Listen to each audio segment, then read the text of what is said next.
Hello guys, am I audible? Yes, sir. Uh, In previous session, I think I was up to here. We have completed this while loop. It means for a complete program from top to bottom, line by line, we will search whether the opcode is a start, end, word, reserve word, or reserve byte, or byte. So accordingly, then we have search.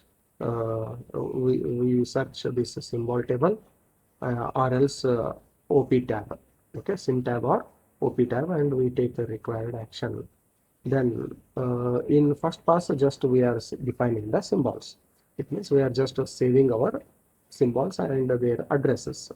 So then at last, after closing while loop, write the last line to the intermediate file, then save the location counter minus starting address as the program length. So in our previous classes, I had given some assignments to you on that day, short assignments. So that total length of our program is 107A. How we got this 107A? Because since our program is starting in the address 1000 and it is ending in the address 207A, 207A minus 1000, then we will get the length of length of our program. Okay, so that length of our program, we can save it as length, program length. Okay, then end the pass one. So here, this is about end of this begin. So this is about pass one. Then in the second pass, almost everything is same. There is some different actions are taken place here. So it means here, because the actual translation is done in this second pass only. So here also we are considering the sim tab and OP tab and all 6 assembler directives, but only some actions are different here. That's all. Okay. See, first line begin, then read the first input line. From where? Hmm? From where we have to read this first input line? From intermediate file. Because in previous pass, you had written one by one, all the lines into this intermediate file. From this intermediate file, I have to read it now. So then, if opcode is equal to start, then write the listing line. Okay, write the listing line, read the next input line, then end here. It means that you write that start statement to this second pass. Okay, so that's all. That is the only thing here. Write the listing line. Already whatever the listed line was there, you write it, and then read the next input line. Then write the header record. This is very important and different step. Write the header record to object program. Okay, initialize the first text record. Header record is completed. Next you should write the text record. As I already told you, writing header record and end record is not a big deal. It is very easy. But the thing is, the challenging task is you need to learn how to write the text record. It is also easy if you remember the column numbers. Okay, so here initialize the first text record means the first line of a text record. Text record may contain 4 or 5 lines. Okay, so each line is called as here a record. So first text record you should initialize, and again you have to check whether opcode is end or not. End or not means what? Still we have not reached the end of the program, just I am in the beginning of the program. So this condition is a false. Then if it is not, sorry, this condition is a true. While opcode is not equal to end, then what I have to do? Continuously I should execute this while loop until and unless this condition becomes false. That is opcode becomes end. Then begin. If this is not a comment line, then begin search OP tab for opcode. If the opcode is found in that OP tab, then if there is a symbol, okay, if there is a symbol in a operand field, then what I have to do? I have to search a sim tab for that operand address. Okay, this is the only thing what you have already done. If it is a instruction, for example, a STL return address, okay, so you will look into the symbol and you will search that symbol into the sim tab to get the address of that return address. Then if it is also found, then store that symbol value as a operand address. Clear? So then else, if it is not found in that same tab, then store 0 as a operand address, then set the error flag. Which error flag? Undefined symbol. It means this symbol is not yet defined in the program. Still it has not assigned an address. Clear? So then end. This end is else is closed here. Then this end is closed here. If is closed here, and this else is for this if statement. Then store 0 as the address of operand address. Then assemble the object code instruction. Assemble the object code instruction means assemble the instruction. Translate the instruction. Then end if opcode found. Okay, this if is closed here. Then else if opcode is equal to byte or word, then what I have to do?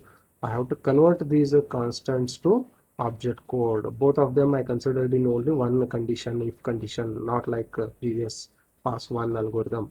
Here both of them I considered in only one if condition. So these are generating the constants, right? Data constants. Okay, hexadecimal constant or character constants. Both of these are similar directives. So I have to process them. It means I have to convert those constants to object code. Already hexadecimal if it is EF1 or if it is 05 for input output device. No need to convert it. It is already in hexadecimal equivalent, machine language equivalent. But if it is a character constant, then you have to convert it like EOF, end of file. So you have referred your appendix B to convert it into object code. So these steps I will take here. Convert the constant to object code. If object code will not fit into the current text record, then begin write the text record to the object program. Initialize a new text record. It means the column number 69 is the last limit for text record. If your records object codes are not fitting into the current text record, then you write that text record to the object program, then you start the new text record. Okay, and add object code to the text record. Clear? Then this end, this will be ended here. Which condition? If condition. If not a comment. Okay, this if is closed here. Then write the listing line. Read the next input line. Like this, each and every line you will scan in your program, which is already written to intermediate file, and you will read one by one all the lines.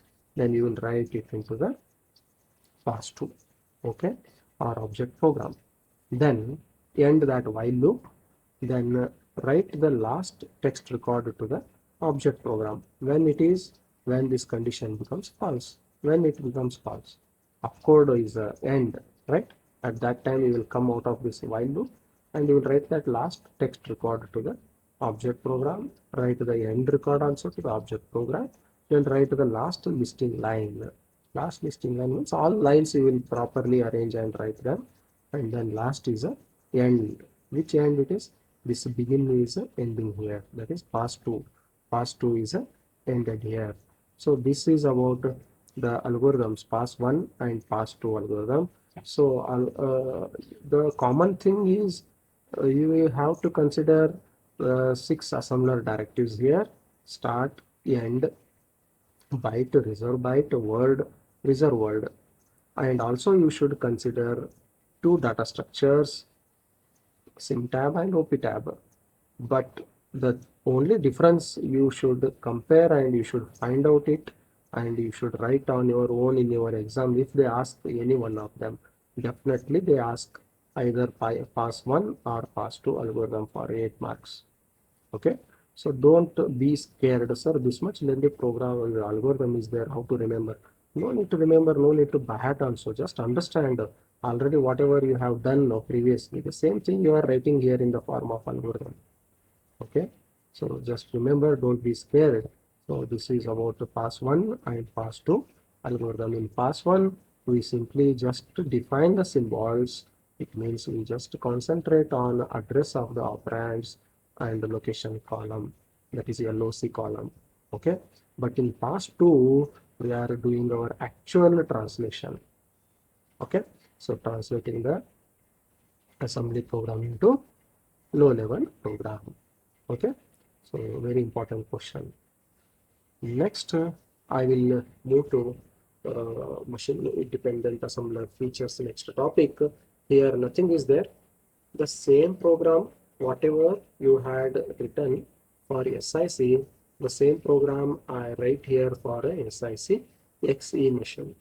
As already you have seen so many programming examples with the comparison of SIC. Here also the same program for a read record and write record operation. I have written the same SIC program with extra facilities. See here. Here start 0. You can observe here, instead of assuming that my program starts at 1000, I have started my program from the address 0. Okay. Remember, so name of the program is copy, start is a assembler directive, and it's representing name of the program along with the starting address of the program. Okay, then first is a label, and first executable instruction is STL return address. This time return address is 0. Okay, which is stored in the linkage register L instead of 1000. It is 0 now. And LDB, this is one important line. LDB hash length, immediate addressing, as I already told you, immediate addressing. Okay, so length is indicating address one number, so that I am indicating it with one hash symbol here. Okay, and what about this LDB? The data movement is from memory to register B. Okay, so if you remember when I was explaining the registers for SICXC, B, S, T, F registers, I explained that. Register B is for addressing purpose. Okay, so that is also base addressing purpose. Since it is a register, it contains some data, it stores some data. The content of register B, what it should be the length. Length is a somewhat 1000 or something. So for example here, if you see length here, its address, whatever is there, that will be stored here. Okay, and immediately after that one line is there. This is a base length. So this base is there, no, here, capital base BASE. This base is one more assembler directive.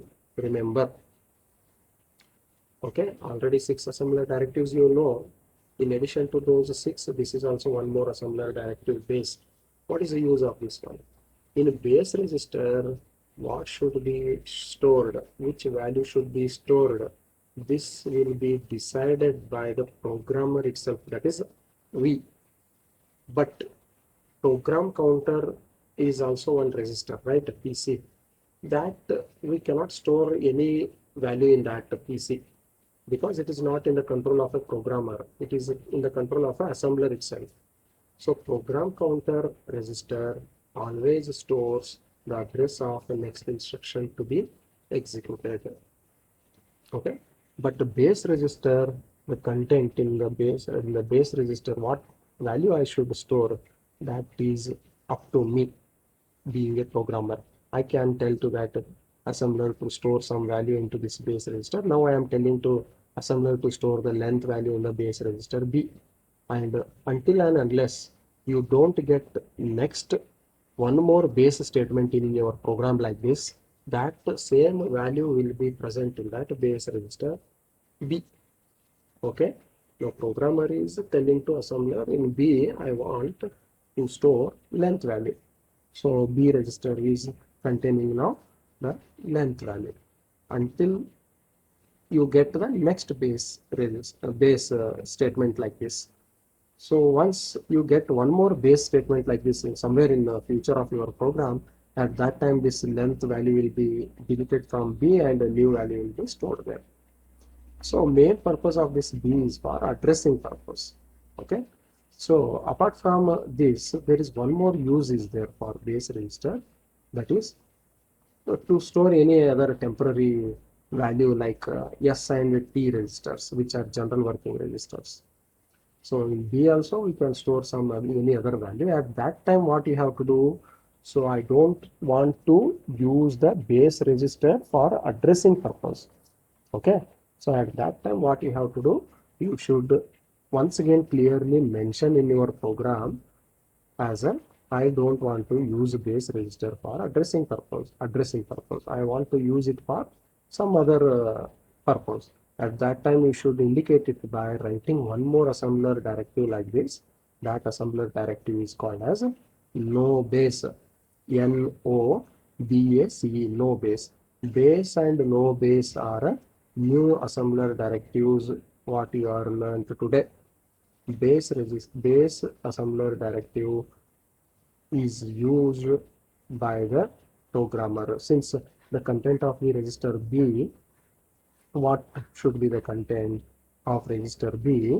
So it is completely under the control of programmer, not under the control of assembler. Okay. So, but program counter PC automatically assembler will take the address of the next instruction to be executed and it will store it into the PC. But inside the register B, I have to tell to the assembler what should be the content of B. Clear? So base and no base.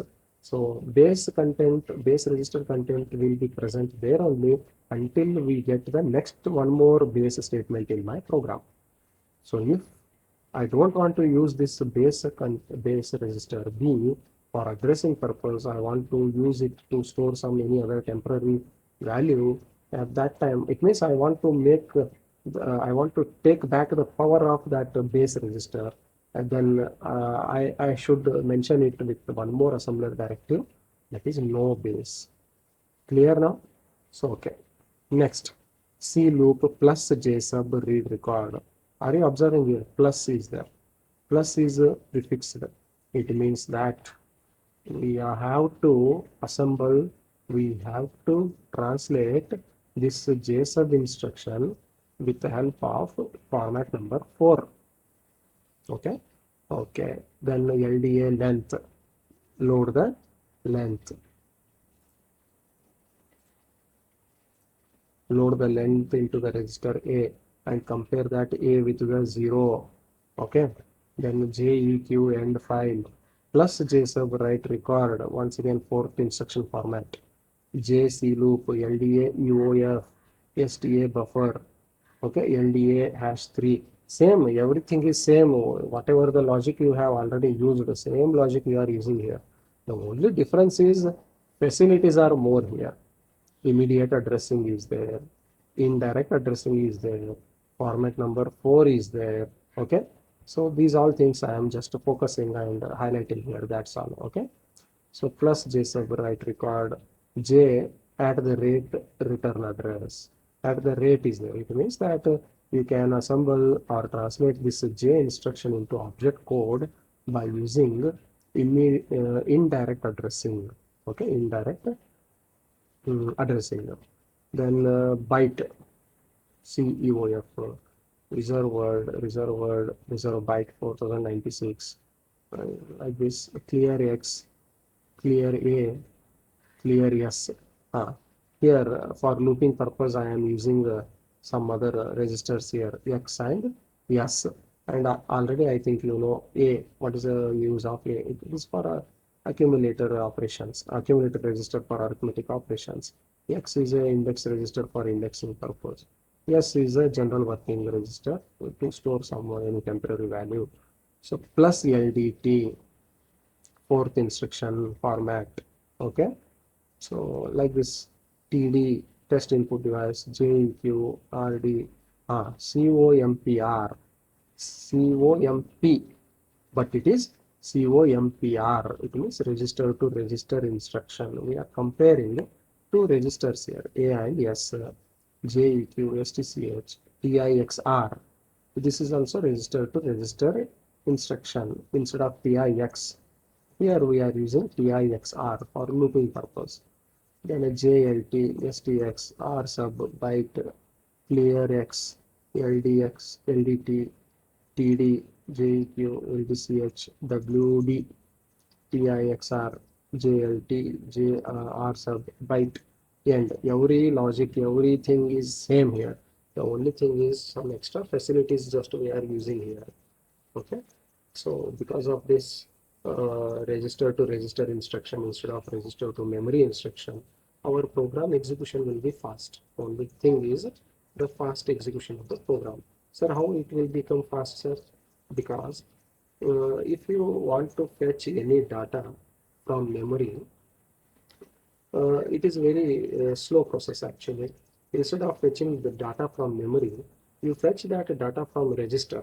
It means earlier already you should have stored that data into the register, and from that register, if you fetch that data, fetching the data from register will be faster comparative to fetching the data from the memory. So this is the power of register to register instructions. Okay, instead of register to memory instructions, I use here register to register instructions. Okay, so this is about SIC XC program for the same purpose, again to read the record and write the record. And in between input device and output device, definitely once again I use a buffer here, because the speed of input device and output device may be vary. So because of that only, first from input device I store the characters or records into buffer, and from buffer that character or record will be returned to the output device. Clear? So same thing, same program we have written for SIC XC here. Okay. And in next class, I explain the program, the remaining part of this program. Then how to generate the object codes for each and every line of that program. Then we will see how to generate the object program of that program once again. Till now, just we have studied how to write the object program for SIC, assembly level program. Now tomorrow or next class we will see the object program for SIC XC machine here. So let me to continue in next class only. Okay, thank you for attending. You can do the meeting now. In next class tomorrow I continue.